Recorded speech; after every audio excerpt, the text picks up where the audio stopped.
Above a pretty pub in Nottingham, 20-year-old Matthew Pike and his 21-year-old girlfriend Joanna created their first home together. It was obvious that they really loved each other deeply, and she was so good for him. As well as studying at Nottingham Trent University, the couple ran a website forum for fans of a computer war game.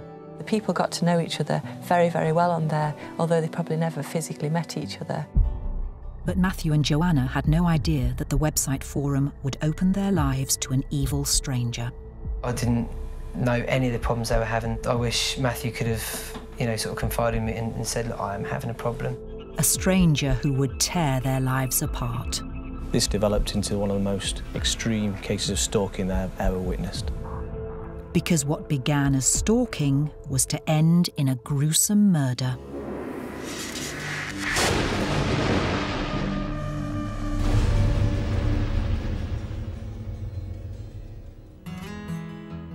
Stowmarket, a small, picturesque town in Suffolk. This is where Kim and William Pike decided to settle down and raise their two sons, Matthew and Adam. Matthew was an easy child. He's sort of laid back and happy, always smiling. Matthew Pike was born on the 23rd of August 1988 and was the baby of the Pike family. Matthew was quite shy and reserved, but he had a really wicked sense of humour. You didn't have to amuse him, he'd amuse himself, and he'd spend loads of time on the computer. Matthew's passion for computers and playing computer games began at an early age. We've always had some kind of computer or games console in this house. I was looking at a family video the other day, and Matthew was about 4 or 5, and he was playing on my mum and dad's really old computer, even at that age. Matthew is very talented with computers, without a shadow of a doubt. He invented his own little programs, his own little games here and there, stuff he'd put on the internet. By the time he was in his late teens, there was one game in particular Matthew loved to play, a war game based in a fantasy world where players used cunning and tactical strategies to defeat an enemy army.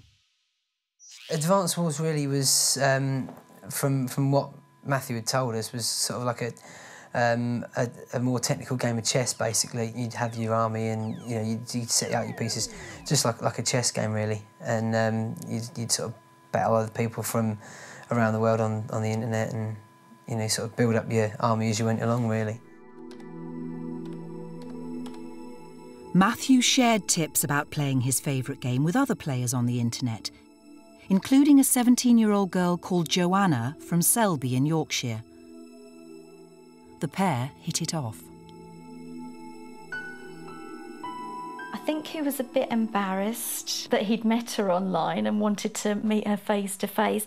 So when he went up to York to meet her, he didn't actually tell us that that was what he was doing. He told us that he was meeting a friend, and we assumed it was male, and that they were going to a concert in York. Romance blossomed, and it was soon time for the couple to meet each other's parents. I thought she was lovely. She's stunning to look at, and she was into computing, which was, as far as Matthew was concerned, a bonus. We hadn't been prepared for the fact that they would become a couple so quickly and be so happy together, but it was obvious that they really loved each other deeply, and she was so good for him. Joanna did wonders for Matthew's confidence, and when university beckoned, they decided to head to the same city so they could be together. Matthew and Joanna chose Nottingham Trent University. After a year, the couple moved in together and continued to share their passion for computers. With an online friend called James, they set up a website forum called Wars Central, where fans of their favourite tactical war game could share tips. There were a hardcore of individuals, probably 50 or so, that were regularly on the site. The website forum became central to the lives of this group of young computer gamers, and their online chats were not limited to advanced wars. Some of these people were online all day, every day. They lived their lives through it. It seemed they talked about everything from relationships to families, holidays, politics, their studies. Nothing appeared to be off limits. The forum members felt they knew one another, but the reality was they were putting their trust in strangers, most of whom they knew nothing about and had never met in person. People need to think, when you make friends online, just who you are inviting into your life. The website members had usernames to give them some level of anonymity. Matthew was called Shade and Joanna went by Jojo. But as a young woman who was passionately interested in tactical war games, Joanna stood out in the forum. It appeared to be quite a male world, but Joanna was definitely the matriarch. She was up there.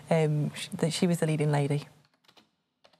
And Joanna quickly attracted the attention of a forum member whose username was Eagle the Lightning. Matthew, Joanna and most of the forum members knew very, very little about Eagle the Lightning. They knew he was German and his first name was David. They didn't know any more than that. David told Joanna that his parents had both abandoned him when he was just 10 years old and that he now lived with his elderly grandmother. Joanna herself was particularly compassionate towards him and entered into sort of private conversations with him to try and bolster his confidence. But Eagle the Lightning quickly wanted much more than Joanna's friendship and compassion. David truly believed that one day Joanna would be his girlfriend and they'd end up together. Eagle the Lightning knew Joanna was Matthew's girlfriend, but that did not deter him. And the more he found out about Joanna on the internet, the more obsessed he became. He said that he liked her, and he'd liked her for a long time, but that when he saw her picture on Facebook, he decided that he was in love with her. David had a real thing for redheads. He considered them to be superior, more intelligent, and Joanna was David's perfect woman. David told Joanna about his growing feelings for her, and she immediately tried to end his infatuation. She told him that she was deeply in love with Matthew and she had no interest in anybody else. But David refused to take no for an answer. He loved Joanna and he was determined she would love him back. Without warning, on the 3rd of May 2008, a document appeared on the forum from Eagle the Lightning. He had posted a love letter to Joanna for all the members to see. It was 2 pages of A4 declaring that she was the first thing he thought of when he woke up in the morning and the last thing he thought of when he went to sleep at night, and how she'd changed his world. The declaration also said David loved Joanna more than anything else in his life, even though he'd never met her in person.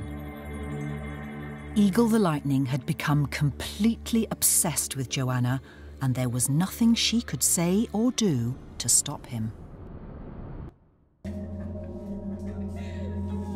In May 2008, students 20-year-old Matthew Pike and 21-year-old Joanna were living together in Nottingham. Both had part-time jobs.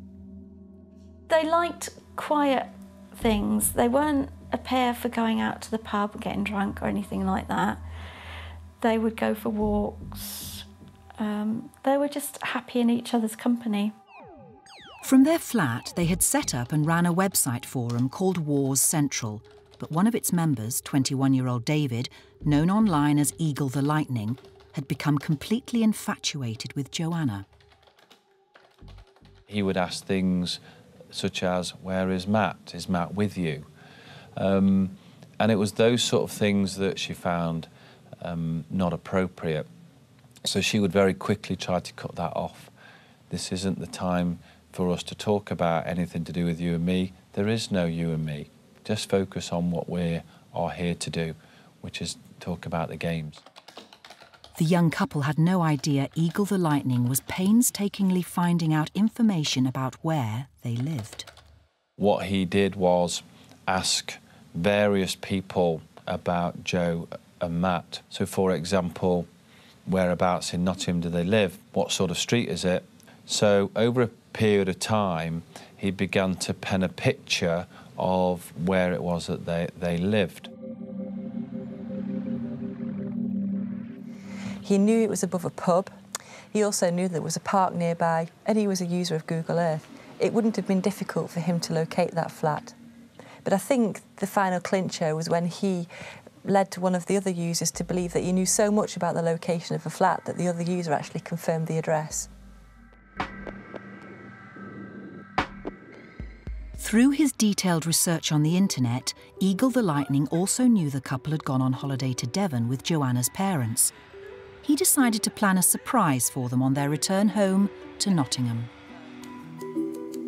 They received text messages while they were away that suggested David was going to be coming to Nottingham.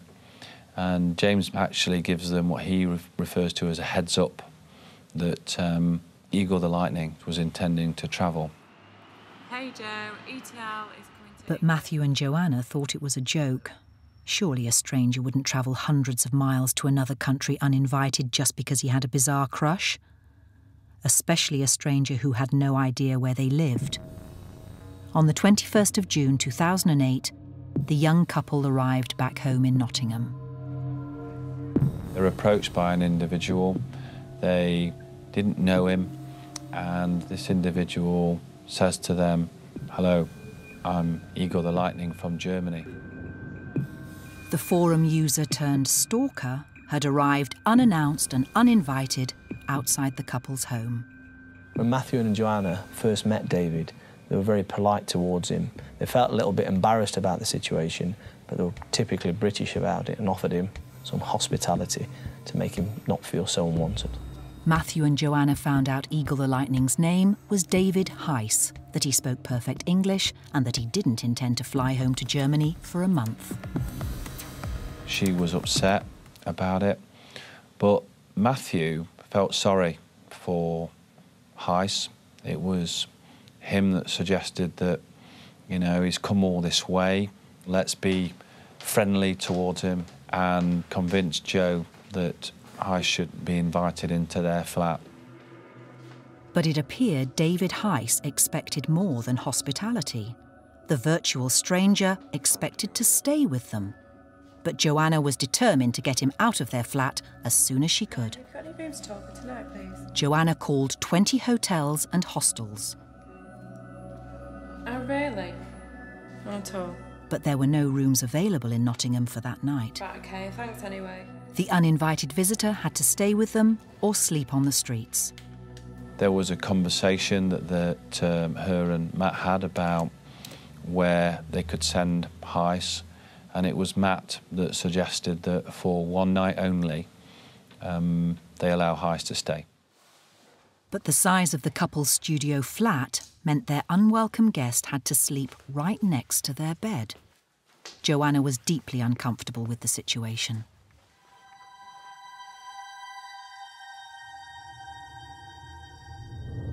She barely slept that night. She recalls waking up and looking, and Heiss was awake and staring at her. So that spooked her as well. David Heiss watched her all night long.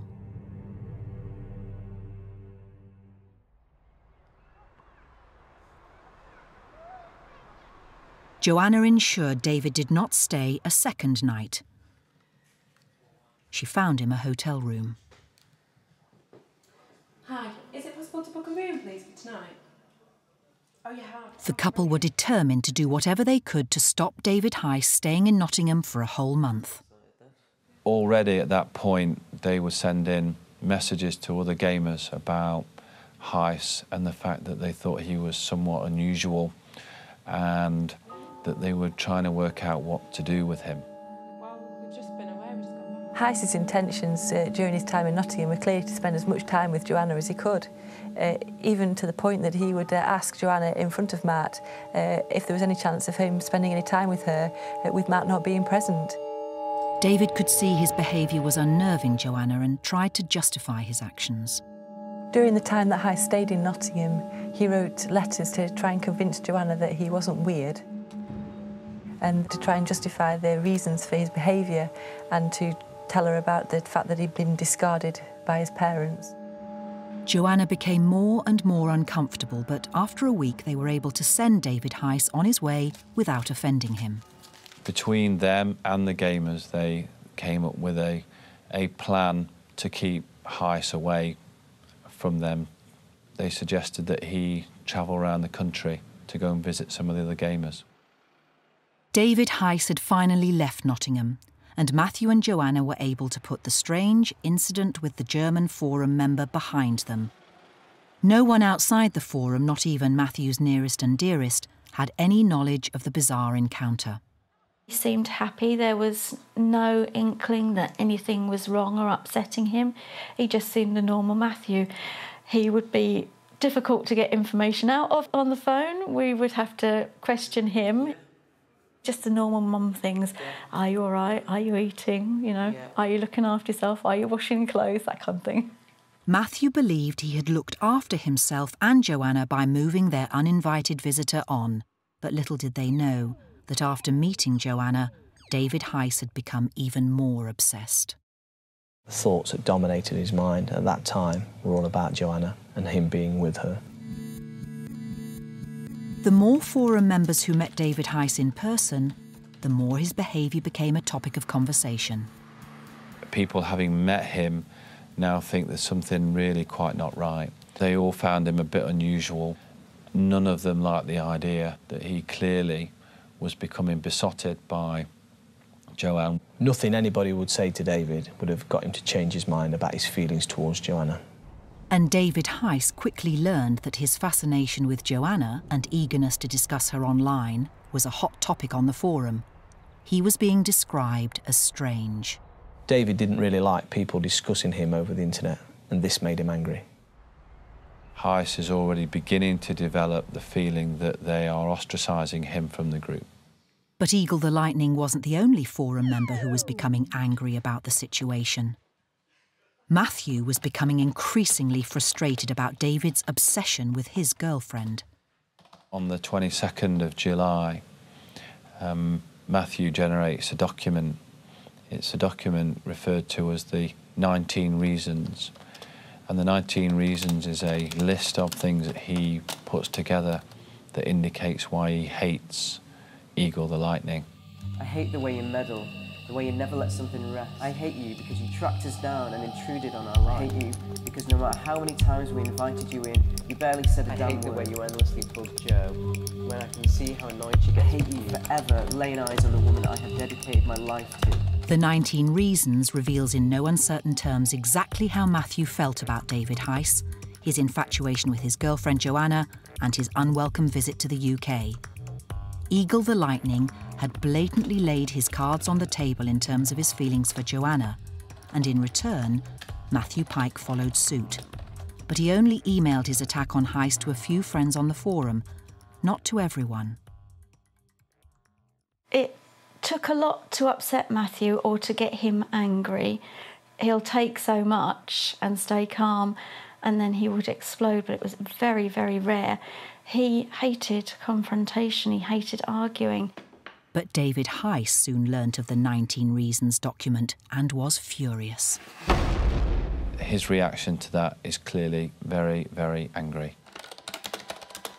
And he could not understand why the website forum was siding with Matthew. Most of the forum members believed David's behaviour towards Joanna was unacceptable.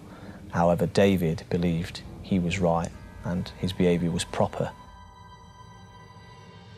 He would start to prolifically defend his corner, and he would then become increasingly aggressive. He wouldn't leave a conversation, just leave and walk away. He was like a dog with a rag. He wouldn't let go. People had to block him in order to get rid of him. Even after the forum members blocked him, he still thought he was doing nothing wrong. David's behaviour resulted in him being banned from the website forum, and because his whole life was online, the repercussions were devastating. To be blocked out of a conversation where everybody else was involved would lead to enormous paranoia. Horrendous. It's like all your friends refusing to answer the phone to you.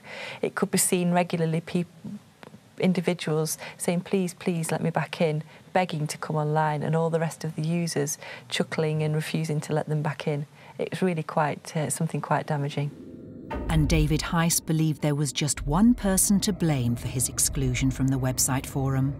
Heiss thought that it was now Matthew that was generating the problem between them, and clearly he was trying to reflect that with other gamers. The response from them was, you know, just forget it, you know, just leave it all alone. But we also know that he began to indicate that was something that was making him so angry that he'd got to come back to confront Matthew about it. On the 31st of July 2008, less than 2 weeks after his first trip to the UK, David Heiss borrowed his uncle's car and began the long drive from Germany to Nottingham, determined to settle the score with Matthew and prove to Joanna that she should be with him. At this point, David was totally obsessed with Joanna and was stalking her. Without taking any breaks to rest, Heiss drove relentlessly for hour after hour. He is intent on travelling all the way to Nottingham, that's evident. About 2:30 in the morning, Heiss's car leaves the road at high speed and goes into a ditch. David Heiss's absolute obsession had delivered him to the brink of destruction. In the early hours of the 1st of August 2008, David Heiss had lost control of his car during a non-stop journey from Germany to Nottingham and crashed. It was a miracle he survived. As the car that David was driving was a left-hand drive, when it left the road, had it been a right-hand drive, his injuries would have been a lot more serious, perhaps fatal. Heiss was rescued by the British Emergency Services and was open with them about the reason for his mammoth journey. The police officers we spoke to that attended the scene told us of a man who was there alone in his car, having come to UK to visit his girlfriend in Nottingham. They hadn't been going out very long. However, he did speak to her quite a lot over the internet. Heiss was telling the police about Joanna, who did live in Nottingham but was not his girlfriend. He had developed an online infatuation with her that within a matter of weeks had become altogether more sinister, and even a near-death experience would not deter him. David was obsessed with Joanna and he was stalking her. And there's no other word to describe it other than he stalked her. Joanna was scared, but took comfort from the fact that she believed Heiss was at home in Germany. But he wasn't. Jo arrived home from work, and as she approaches her address, she sees Heiss waiting for her.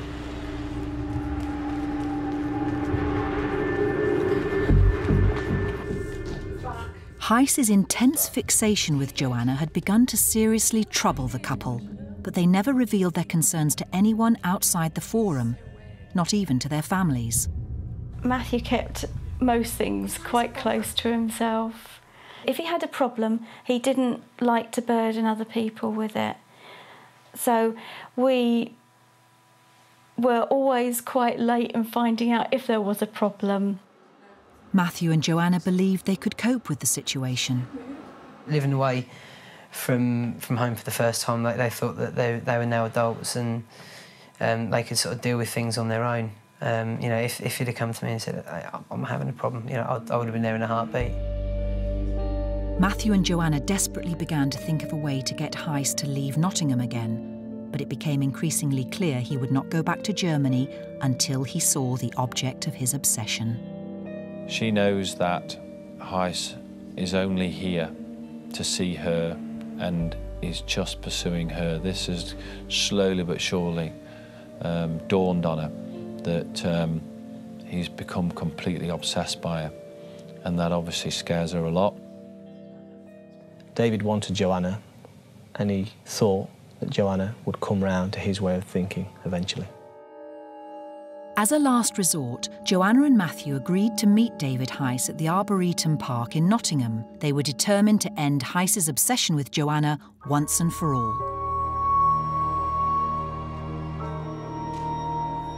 The conversation in the Arboretum is really quite dramatic between the group.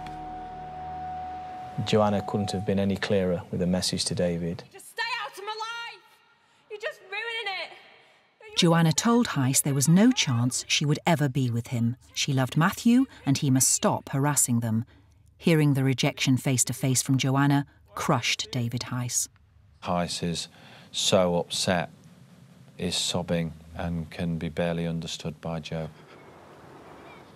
The situation was clearly getting out of hand, and in a moment of calm, Joanna and David Heiss agreed, quite adultly, to have a ceasefire and not to contact each other for a set amount of time.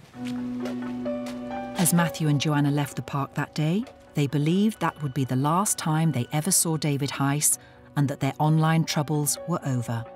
Heiss returned to Germany on the 2nd of August 2008, but his fixation with Joanna continued. David didn't want to move on and couldn't let himself move on. Despite the promises he'd made in the park, once back in Germany, Heiss's obsession reached a new level of intensity. On the 16th of September 2008, he and Joanna talked online. He makes reference to suicide and doing away with his life, which is no longer worthwhile if Joanna doesn't want to be in it. And he discusses the possibility of turning up in Nottingham and committing suicide in front of Joanna. Distraught, Joanna permanently blocked David Heiss. But although he could not contact her online, he decided to find another way to get in touch. Can I speak to Joe, please? He telephoned her at home. No, you can't! Can't you just leave us alone? A blazing row ensued, after which Matthew and Joanna were both described as being hysterical, and certainly the chat log conversations, Joanna makes reference to Heiss needing to see a psychiatrist. Matthew and Joanna told David Heiss if he ever returned to Nottingham, they would call the police. They also checked online to find out if Heiss's stalking was breaking the law. But on the evening of the 18th of September 2008, they put their worries aside because they'd been together for exactly 3 years. Matt and Joe went out to celebrate their anniversary. But it's fair to say that at that time, they weren't feeling great because of everything that had been happening. So it was a very, very low-key evening, and they were back home in their flat by about 9:30. The next day, Joanna got up to go to work, just like any other morning. She went to go to work. The last thing she did was she woke Matthew up, she kissed him, she told him that she loved him, and then she left. Bye. See you. When Joanna went out to work that morning, she had no idea she was being watched.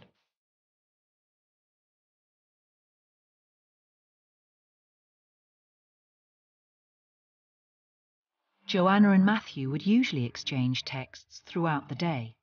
Joanna had tried to contact Matthew repeatedly during that day, and as she had no replies, she started to get seriously concerned.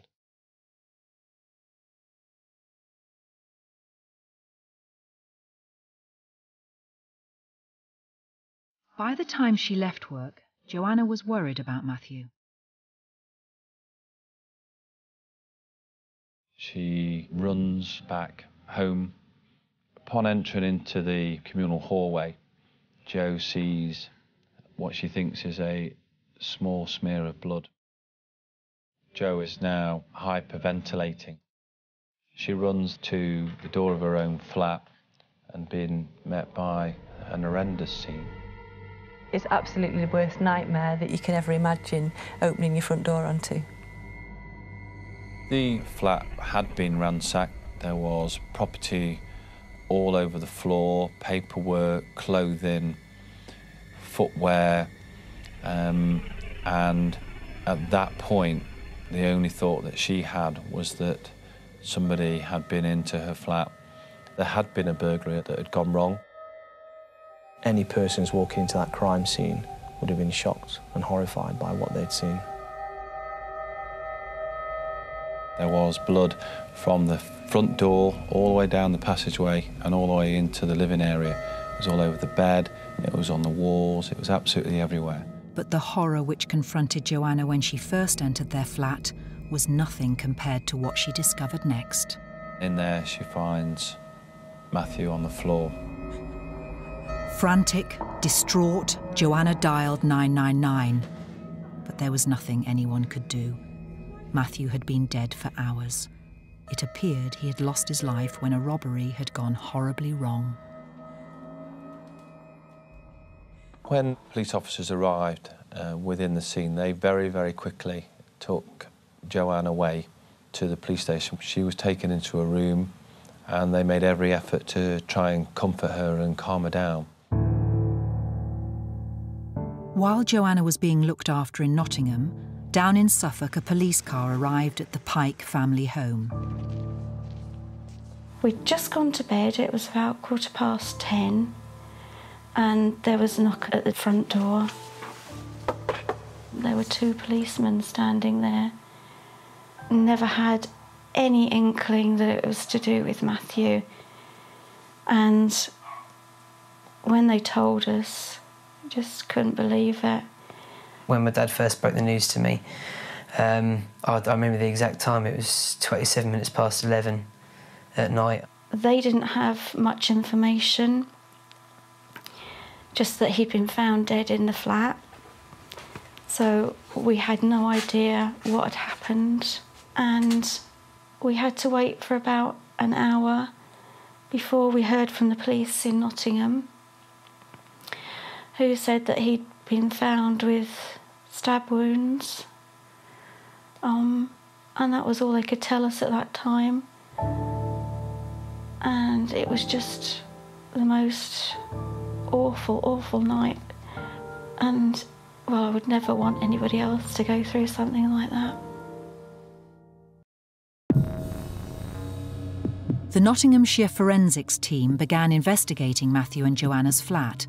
The scene immediately began to reveal what had happened to 20-year-old Matthew Pike on the 19th of September 2008. I think we both assumed that it was a burglary gone wrong, because I couldn't see that anybody who knew Matthew would want to hurt him. The attack on Matthew was sustained, ferocious, frenzied. No one will be able to understand what Matthew went through, but what I do know is that he fought frantically for his life.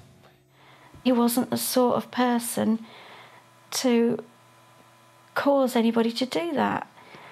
And the questions we were being asked just seemed... I remember thinking, this is really peculiar. They're talking as though it's somebody who knew him.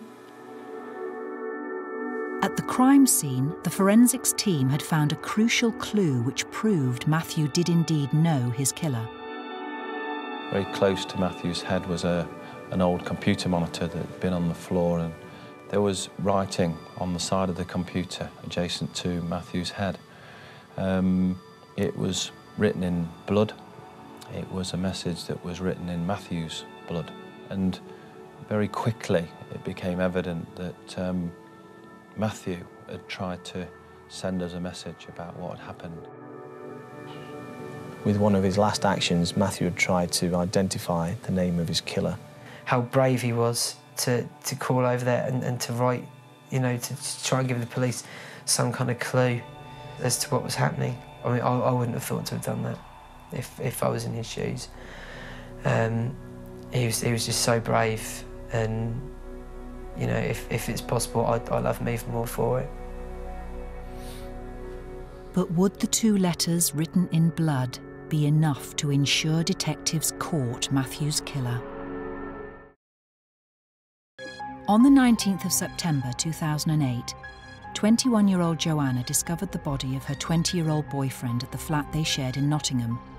At first, everyone assumed he'd been killed during a burglary, but before he died, Matthew Pike left detectives a vital clue.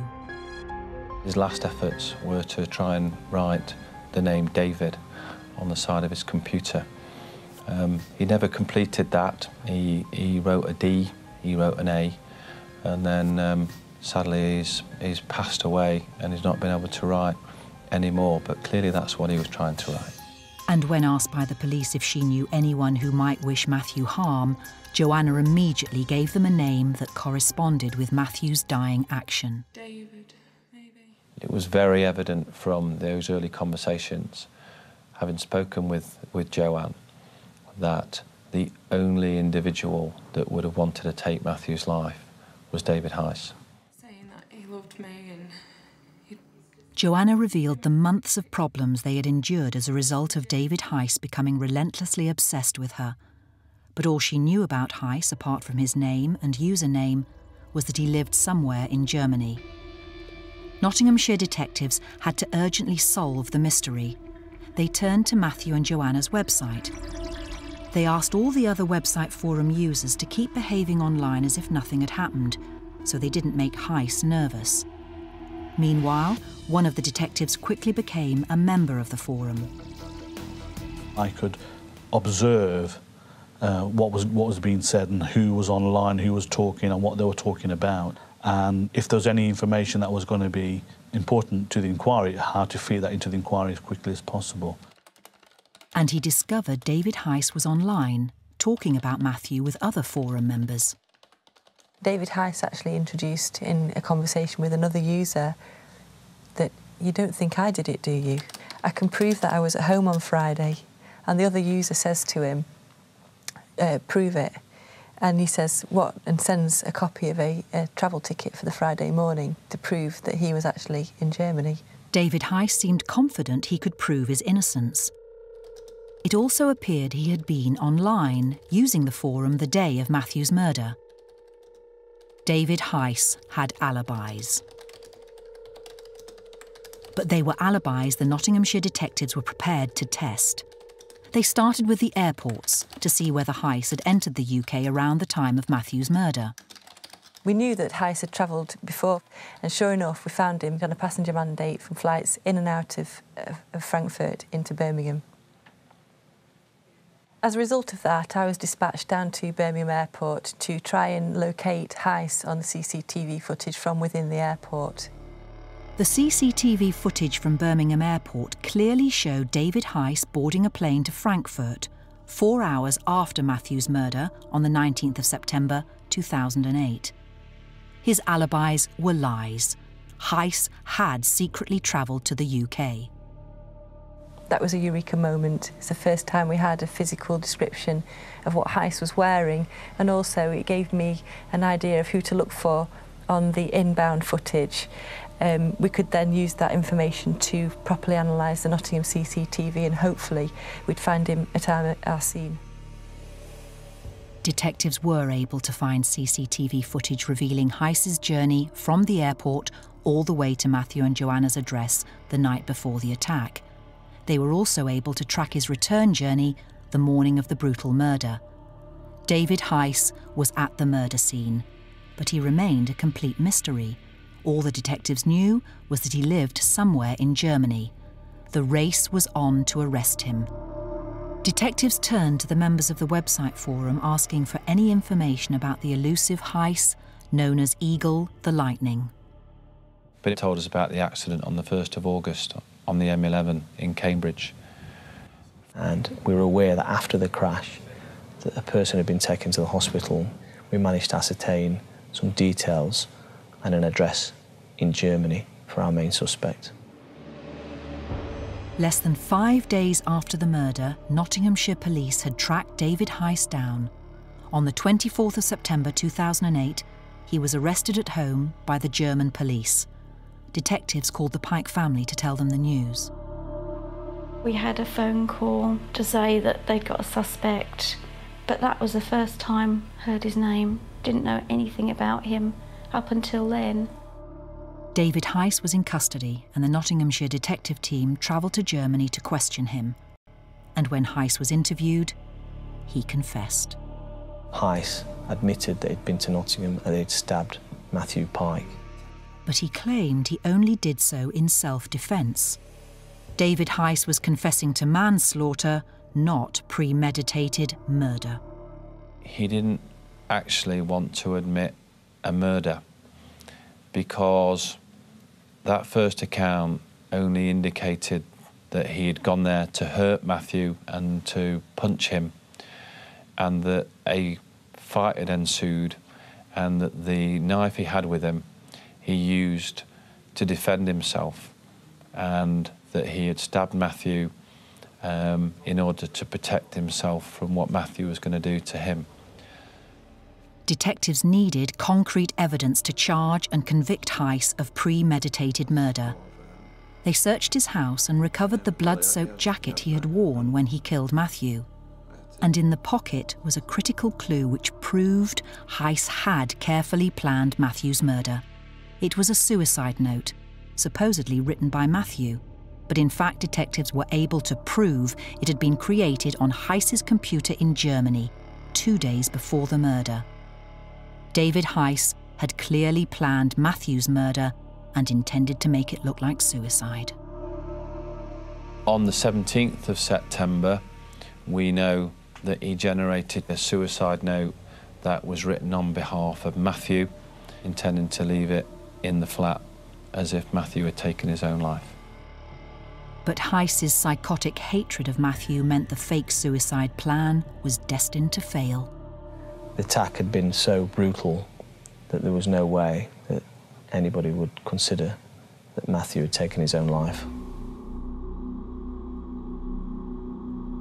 It was very evident that Matthew Pike fought for his life, struggled incessantly inside the flat, and Heiss had a clear realisation that anybody that would have walked in there would have known that that wasn't somebody that took his own life. So he then decided to make it look like a burglary. He travelled to the UK with one thing on his mind, and that was to kill Matthew Pike. David Heiss was extradited to the UK to await trial. While the case was being prepared for court, the Pike family had to deal with their grief at losing Matthew. Christmas was horrible. We didn't really want to celebrate it. We didn't want to do anything, but we've got grandchildren and we've still got Adam to consider. So we did the best we could and we got through it. You know, it's one in a long line of first occasions that we had to go through, and you just do it because you have to. On the 27th of April 2009, David Heiss stood trial for the murder of Matthew Pike. I knew it was going to be upsetting, but I hadn't realised that I would be so upset right from the first day as I was. That was where the pathologist was talking about and what Matthew would have been doing at particular times, and it was when he said that Matthew was in the fetal position, and that upset me.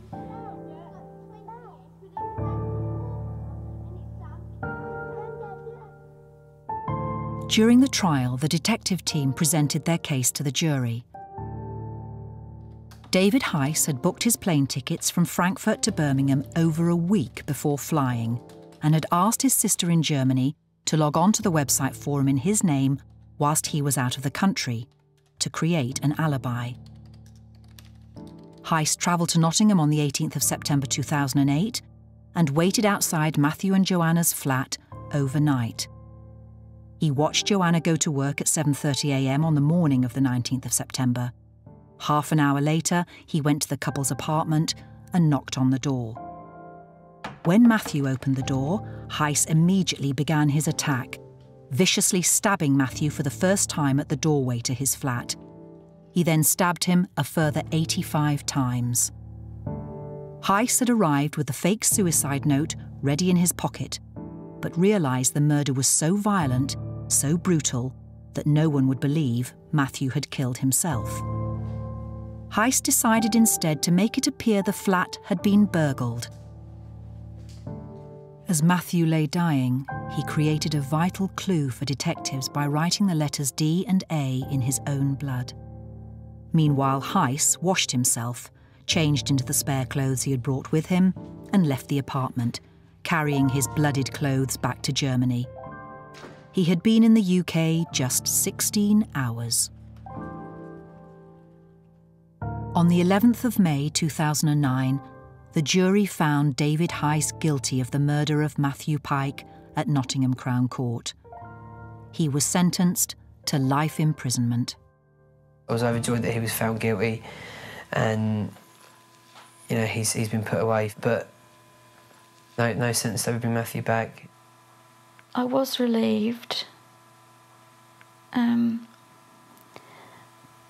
but then I started to feel sorry for him because this was going to wreck his life as well. And I know that sounds ridiculous because he'd murdered my son, but I think it's part of being a mother. The tragic 21st century crime that robbed Joanna of her loving boyfriend and Matthew's family of their beloved son, brother and uncle could clearly happen to anyone, anywhere. People gain a great deal of confidence when they're on the computer within their own homes. They dish out information and form friendships with people that they don't actually really know. It's a very, very dangerous practice, and people should think very long and hard before they disclose their personal information on the computer. Following the trial, Joanna has begun trying to rebuild her life. We're still in touch with Joanna. She's actually become godmother to one of Adam's children, and she's going to go back to university soon. She's trying to rebuild her life.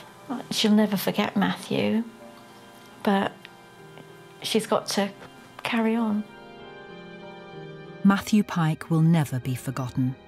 After his death, the website he created with Joanna was flooded with tributes to Matthew, celebrating his life and talent.